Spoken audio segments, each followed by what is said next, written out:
Hi, welcome to the Chad Bozarth Show. Thanks for listening.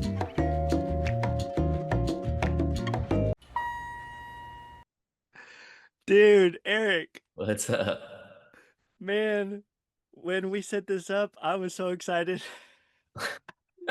We go back The to old days. what, Third grade. dude, third grade, man.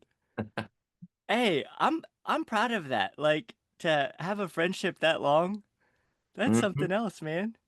That's a that's We're dude. pretty old now. I I can't believe how old I feel and how old I am and how cranky I am. I'm right there with you. Do I you mean, remember? you're barely older than me, right? Or I'm a little bit older than you, yeah, yeah, by 41. yeah, four months or something, or Feel yeah, my dude. We my daughter looked at me the other day and said, something like, "Why do you have all these lines on your face or something?" Like, thanks. So it's showing, I guess. Yeah, man, that's awesome. Do you remember? Oh, there's so many memories, but like it's so weird. I feel privileged to be a part of this generation because like we have memories of like the old ways of things, and then now we're experiencing the new ways of things, and Yeah. it's kind of crazy. Like, do you remember the first time we figured out how to like do a I don't even know what to call it, but we played remotely from our houses Descent against each other, Oh, and we I knew that's what you were gonna say. Yeah. A dial-up connection, but just like we connected our two computers and it was, I'm sure, awful compared to these days standards. but I that also, was magical. yeah, it was. Like I couldn't believe that. Like you were in your house in your neighborhood Uh, and I was in mine, and I'm like, "Oh my goodness, we're playing a video game together." yeah. Um, there was no way to like communicate, I don't think. It's just like we were just all of a sudden in the world together playing. I also remember when you were so pumped that you got like what was it? I don't know. I'm probably get the specs wrong, but it was like a 750 megahertz processor computer. It was Yeah. groundbreaking at the time. I remember when for my birthday or Christmas, I got a 56K modem, which was like an upgrade from like 28.8, and I was so excited about that. I think I remember one night we were trying to download like Quake 2, and it was taking like 4 hours Oh gosh. or Yeah. something. Multiplayer.com. Yeah, hey, I remember I used to talk so much smack on there. I don't know why. Like the teenage angst was coming out when you started Yeah, playing Descent. yeah, I'm probably, yeah. Quake. Oh man, those are good memories. And then, do you remember? I don't even know how this was possible, but we sat at the desk in my parents' office at our house, and we like made a website together. HTML. Like, and I think we were like using tripod or something. Hmm. But I Yep. don't I even know remember that. how could you even do that? Like, I guess we were more nerdy than we remember, but props to us for figuring it out. yeah, man. I don't know if you feel this way. I'm so thankful that I didn't have like a camera on my phone and social media and stuff when we were growing up. That would not have Like if been you good had for a me. a YouTube channel back then or something. Oh gosh. Oh, there's some tapes buried somewhere. I need to, I'm I sure. need to, I think yeah, there's a bag of I don't even know what kind of tapes they would be. yeah, like those mini DV or Yeah. something. And then we discovered stop motion. I remember that. Yeah, that was pretty early on. We were making like little we'd have your like Star Trek figures and make Yeah.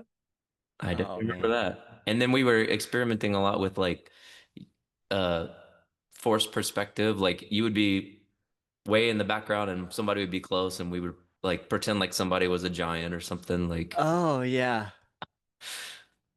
Oh man. Those are good days. We didn't know how good those days were. But I will say I can't take much credit for it, but I knew in seventh grade, I think I even said it to you. I knew that you were gonna be a rock star one day.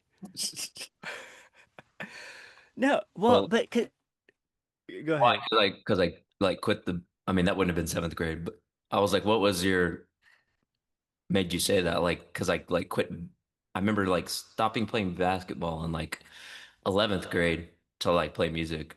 And I remember Yeah. getting a hard time from some friends, not you, but Well, and you were a good basketball player too. So, yeah, I mean, that was, you wanted to focus on that. But even before that, I think, growing up in school, everybody's, doing this thing or that. But I knew there was something special about you. You were just so talented. oh, And, so I've been so excited to just watch you over the years, and it's almost like it almost seemed inevitable to me, but to actually see it come to fruition is kind of cool. well, I don't know if rock star is the right term, but I get to make a living doing music. So to me, that's success and a blessing, but it was a it's a crazy path to get, especially now. And even from when I started, the music stuff has changed so much, as far as being able to like make a living doing it and all that. Not that it was even easy before, but with streaming and all this sort of thing, you really got to do more than one thing. You got to diversify within music if you can. Yeah. Well, that's one of the things I wanted to ask you because and I've seen this a little bit in the acting world. Just because you are talented, just because you have a lot of skills, just because your art is excellent, doesn't necessarily mean it's something that you can turn into a profitable Right. thing, right? So Hmm. how did you go from being just a talented musician in your immediate circle to actually being able to make a living at it? Oh man.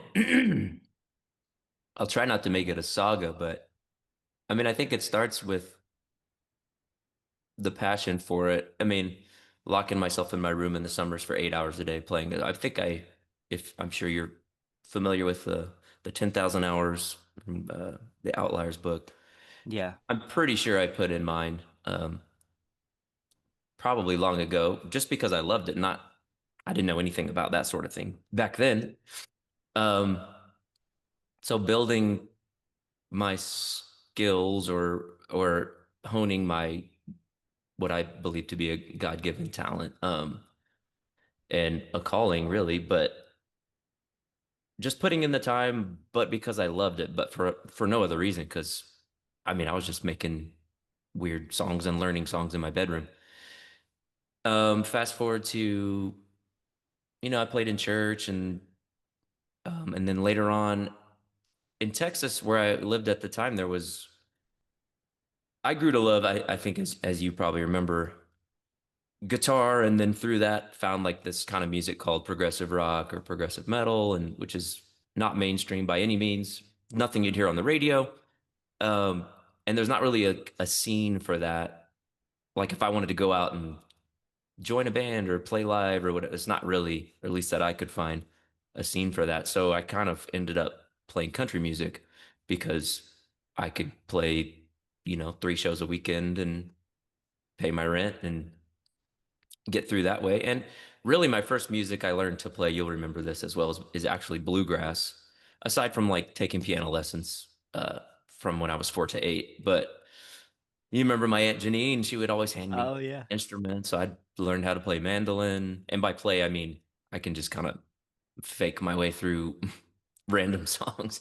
I wouldn't consider myself a killer player on any of those, but she would hand me a banjo and a guitar and a stand-up bass and a mandolin and anything that was around, and they would do these jam sessions. She would take me to these jam sessions at um like resorts, or like resorts, not the right word, but and you sit around in this big, a campfire or like a big building, a room in a building, and they would just like play songs, and they would go around the horn, as they say, and you would like, when it gets to you, it's like your turn to take a solo, like whether you're good or not, and Wow.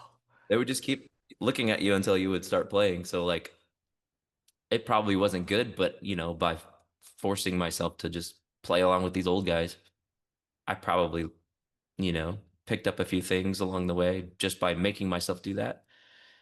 But that actually came, sorry about the tangents. No. But that came before actually playing country music. So I played country music for, I don't know, maybe like 7 years. And it was weird because I had a regular job uh doing funny enough, this goes back to making a HTML page. I was a web programmer. So I was actually doing HTML, I mean more than HTML. It was like behind the scenes back end development for a company in Dallas, and it was a good cush little gig. It was I call it a gig. You can tell I'm a musician. I call it a gig. Um but I it's kind of a blessing that the crash in '08 happened because I was laid off. Hmm. And I don't know that I would have left kind of a cush job to just like risk everything and try to pursue music. If Wow. I could reach myself back then from now, I would say definitely do that. But, I think things happen how they're supposed to. And so I was laid off and just kind of all of a sudden had to figure it out. And that's when the country gigs started to kind of happen more and was able to, I'll put in pretty good quotes, make a living. I Yeah. survived. And then so I did that for quite a while, and I think I feel like I've said this part of this story recently a couple times to a few friends. I don't really know why, but I can remember the moment where I was like, this isn't what I want to do regarding that kind of music and the Hmm. traveling. I was gone quite a bit. Like, um, I don't know. It felt like I was gone maybe 25 days a month, touring Wow. at that point. And I remember being in some podunk little town playing a honky tonk, and um, we would play this version of "Devil Went Down to Georgia," which is a fiddle song, and I would play it on guitar. Like it's pretty fast, ripping, kind of hard to play. And I can just remember looking out and just seeing all these like drunk people like wearing America's shirts, just like not even paying attention. Like you could have played the most groundbreaking guitar solo ever at that moment, and nobody would have cared. And that's when I was like, yeah, I don't think I want to do this Hmm. because that was just kind of the moment that helped me decide. But also I was a hired gun. I was playing parts that I didn't write or record. I did get to do a little bit of recording, which was fun in Nashville. That was a cool experience. But for the most part, I was playing stuff other guys wrote and recorded. I just learned it and I went and played it at these places, and that was the extent of the creativity. And I've always been very creative in wanting to write and create my own sort of music, so that wasn't super fulfilling either. Um, so all those things combined, that's kind of when I stopped doing that. But it's hard to remember. And actually, I was just reading something recently about memories and how they can kind of morph and distort over time. So hopefully I'm Yeah. getting all this right. But things kind of overlapped and through, well, I'll back up a little bit. One of my favorite drummers of all time is a guy named Mike Portnoy, who I'm crazy enough. If you would have told me when I was 16 that I'm in a band with him, I would have been like, yeah, right. There's no, like, that's literally impossible. So I was a huge fan of his. I learned really to play drums by watching I would buy his instructional DVDs. Actually, I say Wow. my parents would buy them for me. And so I was a big fan. I would go to the Dream Theater shows, and I'm sure you remember me probably blasting Dream Theater music and probably Oh being, yeah. what is this? What is Yeah. this music? Yeah, I Um, remember because I was listening to like Harry Connick Jr. yeah. and stuff. So I'm like, what are you listening to? Hang on, listen to this 17-minute song real quick. But so through being a fan of his, I discovered he started to play with this guy named Neil Morse, or he had already been playing with him. I was a member of his forum on his website, and I remember seeing something about him promoting this Neil's album called Testimony, and the live DVD was particularly. And I remember mentioning it to my mom. I was like, "Oh, he's playing with this Christian artist, but he plays progressive rock." So I thought it was like this cool kind of combination. that I Mm. didn't even know existed.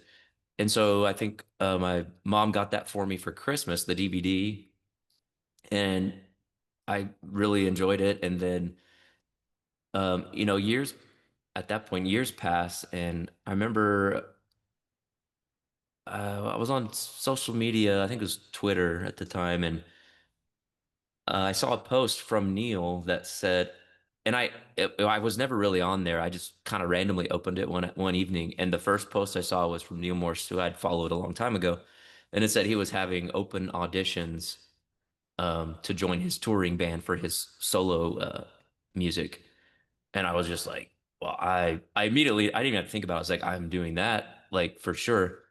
And so I think the next day or two, you had to learn like this 12-minute song and then a couple other small crazy solo bits. And so I was like, oh, I definitely want to do that. Like that's a crazy opportunity. And so I learned the songs, and I think the other side to that was I wanted to figure out a way to stand out. So what I did was I learned one of the songs, I think the 12-minute song I learned on keyboard, and then the other stuff I learned on guitar just to kind of show like that I play more than one thing. And so I forget how much time passed, but then I got a call or an email saying I was invited to Nashville for a in-person audition at that point.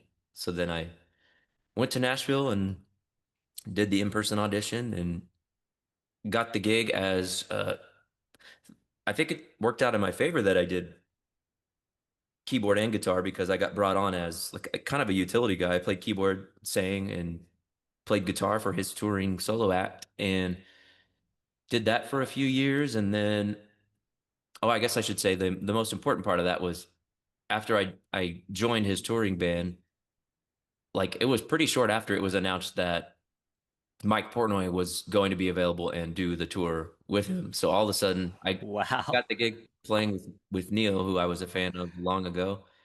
And then all of a sudden, my favorite drummer of all time, I'm going to be on tour with. So I was just like, it was a crazy moment for me that still is pretty surreal just to think about how it all kind of, you try to follow the trail of how it all happened is kind of weird. Weird's probably not the right word, but so anyway, so I do that, and then it was an awesome experience to get to do that. That's the first time I was able to tour and play that kind of music, which was super fulfilling for me because I always was only able to really do that in my bedroom and, learn crazy songs and create stuff that isn't really that popular in the mainstream. And then fast forward some more years is it kind of worked out. I ended up playing lead guitar and singing, and then we were touring and doing festivals, and we had really good chemistry, and we decided to like write and form an actual band that we would literally go in the studio in a big room, kind of how they used to do in the old days, and everyone's at their instruments, you got your headphones on, and you start writing an album right there and recording it. And so we did that and formed the Neil Morris Band, uh, which is obviously Neil Morris and Mike Portnoy on the drums and Bill Hubauer on keys and Randy George on bass and myself. And we made our first album and things just kind of took off. And I think how many albums have we made? A few of them are double albums, so it's kind of hard to keep track. So we did that, two double followed by two double albums that are concept albums that tell an entire story. It's actually based off of Pilgrim's Progress, which you might probably be familiar with. And then our last album was Innocence and Danger, and hopefully there'll be more in the future. But it's kind of been this crazy. I mean, you couldn't have predicted how I would end up where I am. I don't think anyone can probably predict where they ended up or how they get there. But it's kind of crazy to really for me to even vocalize and trace it back myself. Man. Sure, I missed some details, but those are the highlights. No, that's awesome. I appreciate you sharing that. I mean, yeah, I guess it's one of those things where you can't really uh write a three steps Yeah, to that was whatever. But you put in the work though in the early days, and that sets you up for when the opportunity came. yeah. I mean, I remember, go ahead. no, I think that's I definitely put in the work. But it didn't. I feel like calling it work is kind Yeah. of for me, it was joy. It's like I just did it because I loved it. Like, Hmm. not knowing anything, there was never any. I mean, I'm sure I had some dreams of, I want to play, for lots of people someday or something. I'm sure there was some of that at some point, or when I went to a concert and saw some of my favorite players, like I want to do that. Of course, there was some of that but it was never like I'm doing this so that I can do that. It was just because I loved it. So I think not that you can't do it with a goal in mind, but I think for me, it's something special if you're literally doing something only because you love it and enjoy it. I don't know. No, I remember, and maybe that was going back to me thinking you were going to be a rock star. I just remember you being so obsessed sounds like a bad, but like you were so into it. I remember I think I was at Guitar Center with you, and you got that first little was it a multi-track recorder, or like I don't even know what it was. It's in my closet. It's a 4-track Tascam. But I remember you were so excited about that, and I wasn't even sure what that device was. But you were excited. Yeah. Speaking about you being like a utility guy on the Neil Morse band, man, that one man band Bohemian Rhapsody on your YouTube channel, dude, Gosh, that is amazing. thank you. If you knew how much time that took, if I knew how much time it took, I probably wouldn't have done it. The return on investment hasn't been that great. But again, I did it because I always wanted to, and as a challenge to myself, because that's a difficult, I mean, every aspect of that song is difficult, especially vocally.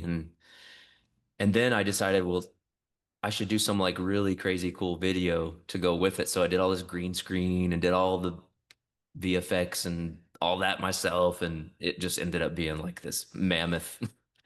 Dude, But it's I learned a lot. amazing. Thank you. Yeah, that was fun.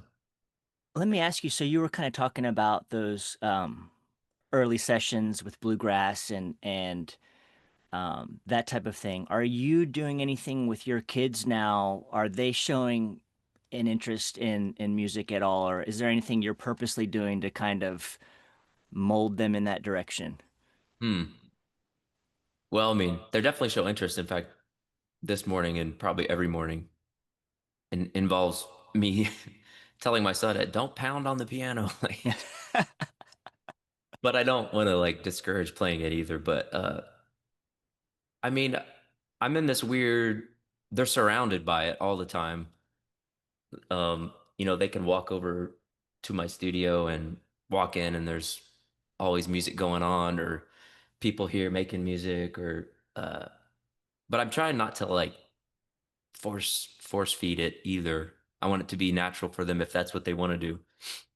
And then part of me sometimes is like, do I want them to Yeah. like do that? It's a tough. I mean, if someone was starting from scratch right now to build a music career, it's hard. So I don't know that I would be like, hey, you should try to be a full-time musician.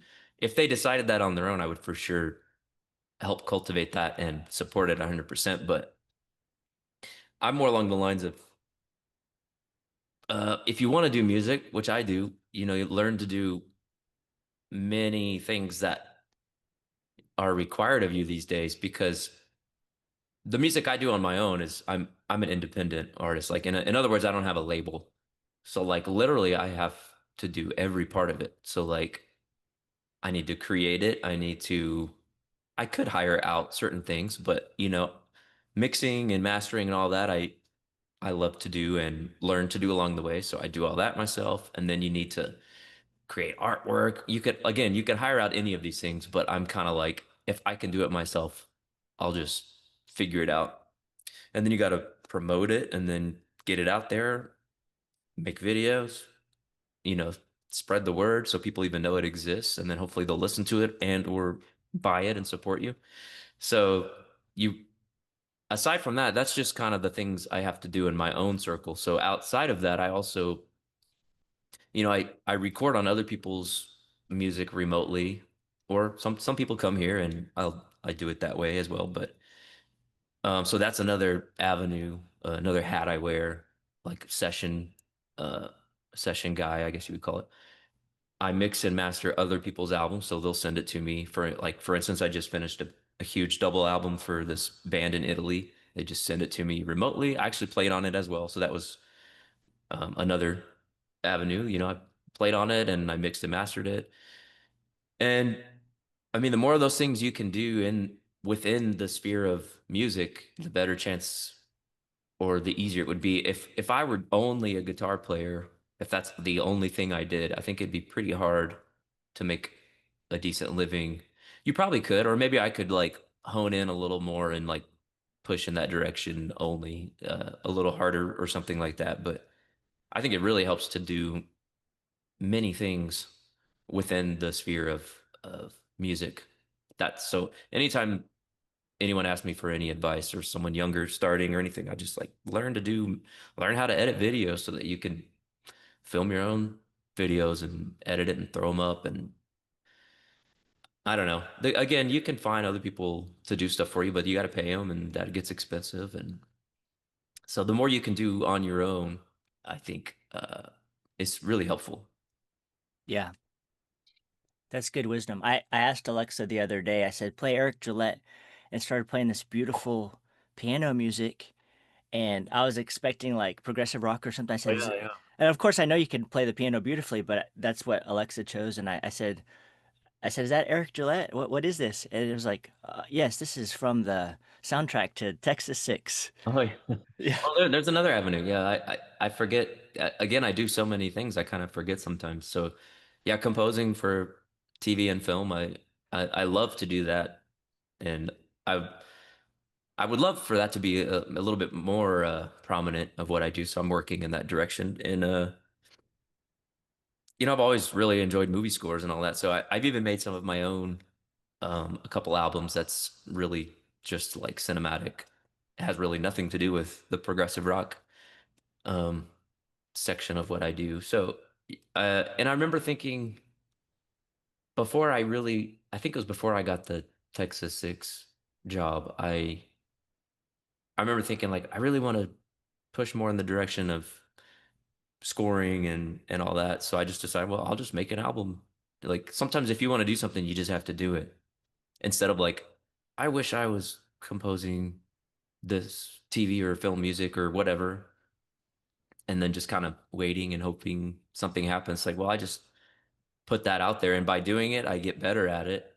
I also then have something to show people or let them hear. So I did a couple albums that are just cinematic. I guess that's what you would call it. I don't know, cinematic orchestral music. And then shortly after, I um, got the job doing 2 seasons of Texas 6. So I scored that, actually mixed it as well, and that was a fun thing. And then shortly after, I guess this was maybe a year, was it a year ago? Man, time flies. I can't keep track, but I scored a documentary called Mad Props, and that's out now on most streaming services. Oh, wow. So that was another cool thing that just kind of I don't know that that happened because I decided to just go ahead and make my own uh, stuff that I wish I was doing, but I'm sure it helped because I was able to play that director.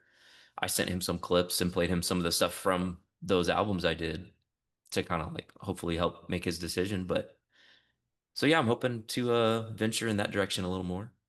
Hmm. I also enjoy that because I get to be home when I do that. I don't have to Hmm. be touring or be away for that kind of work. What are your thoughts on AI and what are you seeing on your end with all of that? Man, every day it's getting crazier. Um, I'm not I'm not too concerned as far as like losing my job to AI from music. I mean, I have an app on my phone called Suno, and I can generate a song in 4 seconds about anything, which is pretty crazy. But to me, it still sounds AI, but also I think, um,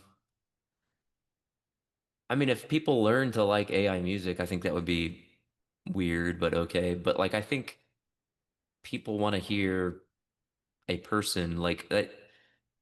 I don't know, people that are fans and like my music, I mean, they want to hear me. They don't want to hear somebody that sounds like me, or a weird computer version of that, I don't think. But for me, I've just tried to figure out how I can use it to my advantage or just to help me in certain things. For instance, I I and there's mixed things on this as well because but as somebody who, for instance, I used AI to help me make the cover art for my last solo album.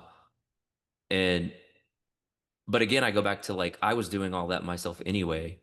So it's like I don't feel like I was taking a job from an artist that creates artwork for bands because I know that is a concern for people because that was pretty easy for me to do. I mean, it took maybe 30 or 35 iterations before I was happy with how it looked, and then I did a bunch of tweaking myself. But so that is a concern, and that's valid.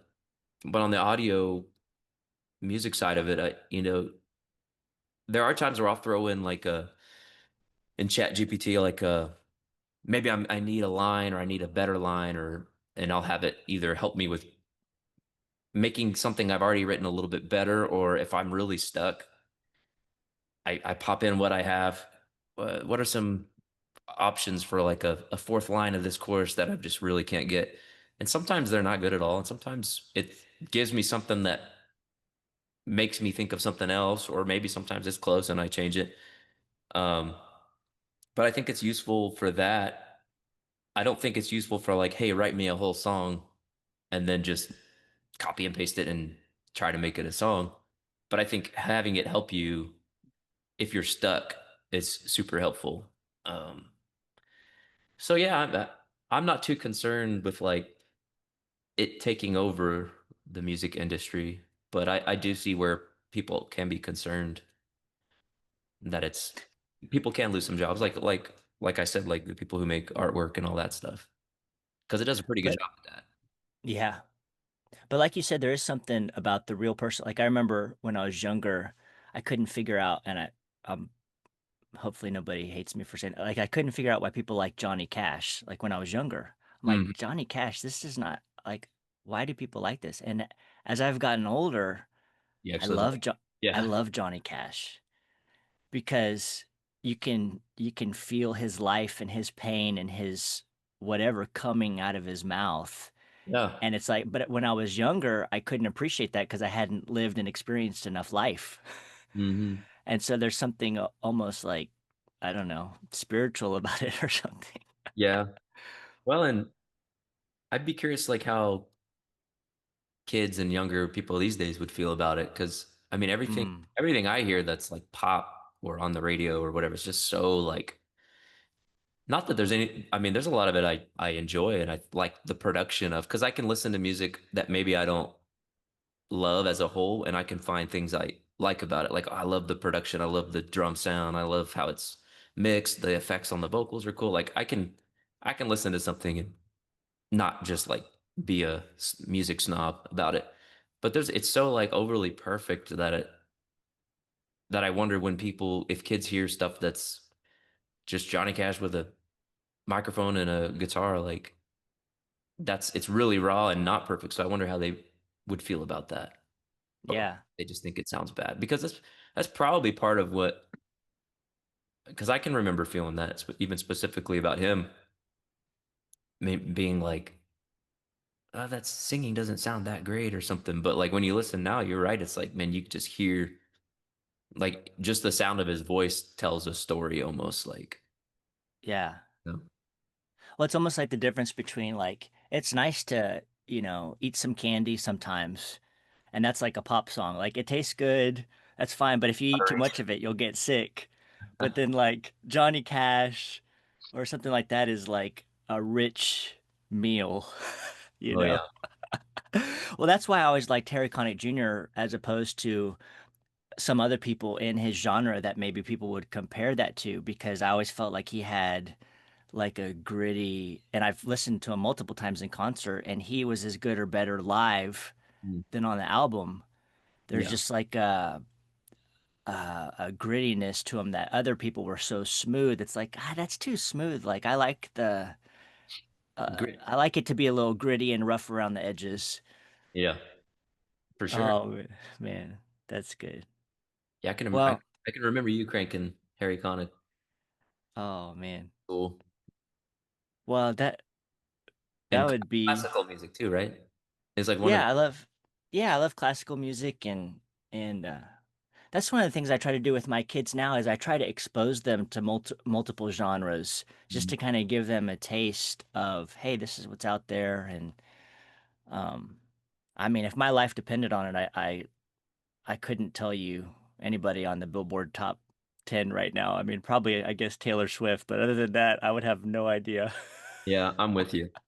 And honestly, I don't really have I just had a master class here where I had six guys that come in for a week and they were asking me like, well, so what are you listening to these days? Like, and I'm like, unfortunately, like nothing because I'm like, if I listen to something, it's either a podcast or it's like the music I need to be learning like on the flight over to like wherever I'm going to play that music.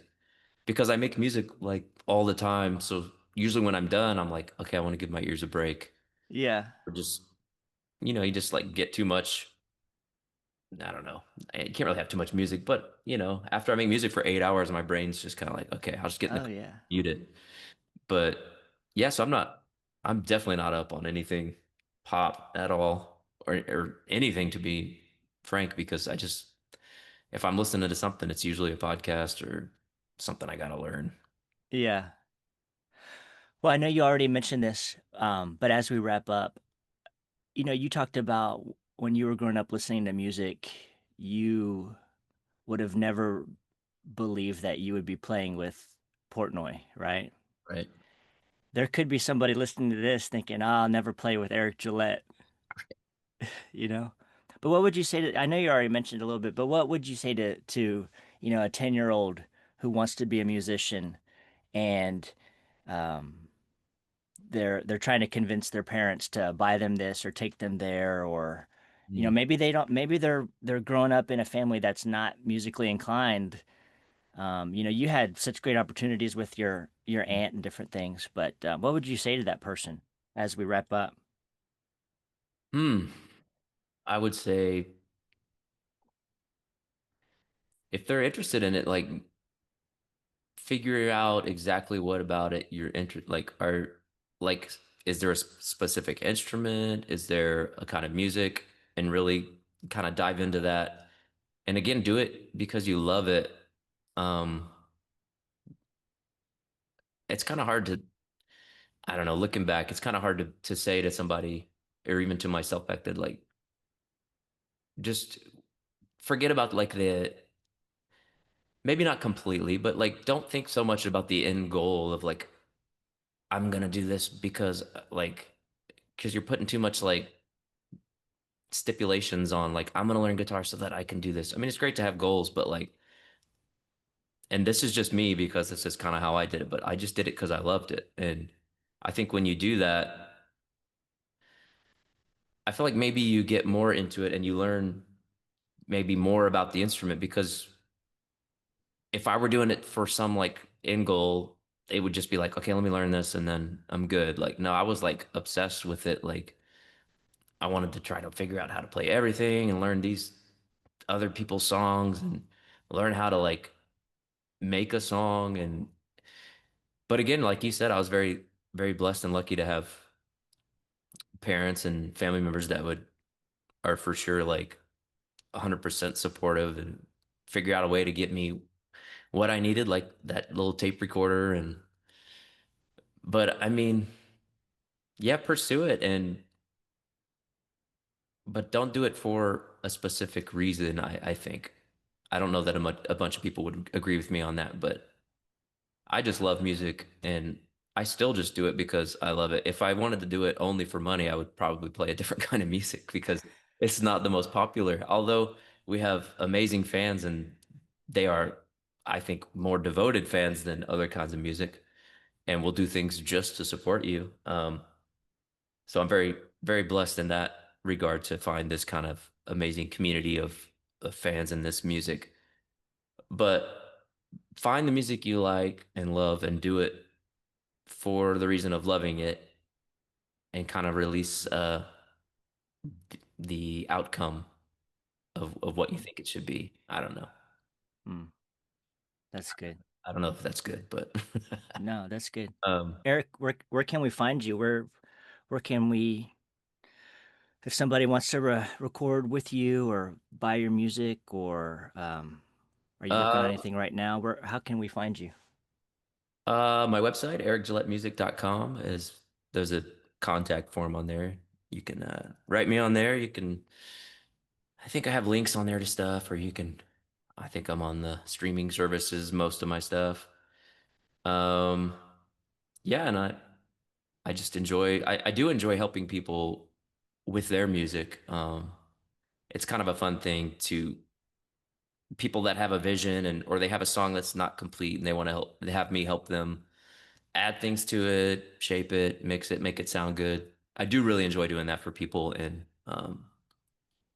again, like I mentioned, another thing is I do these master classes, which we bought this property in 2018 and we ended up building our dream home next to it, which is awesome. So I can just walk over to work. But we bought it so that I would have a separate place to work, but so also that I could bring people in. They can stay here. There's the people could sleep here, and we take a week and I write and record and show them my process, and then I help them write and record a song, and it's a really fun. I've had people that come back. I've had people. This guy Holger from Germany has come twice. I had a guy come from Wow. France this time. People come from across the states, and it still blows my mind that people would will do that. Uh, but it's a super fun community that we've built. People that have returned 3 times even. So if anyone's interested in that, I'm sure we'll be having another one sometime soon. I don't have one planned exactly yet, but yeah, I really enjoy that. Kind of sharing whatever I've learned and how I do it, which may not be the correct way, but it's how I do it. And I think people they say they get a lot out of it, and I get a lot out of it. And yeah, so if anyone's interested in that, we have that on my website as well, and you can check out my music and all that stuff if you're interested in crazy progressive rock or cinematic. There's cinematic stuff that I forget about. That's awesome. Eric, thank you so much for joining me, man.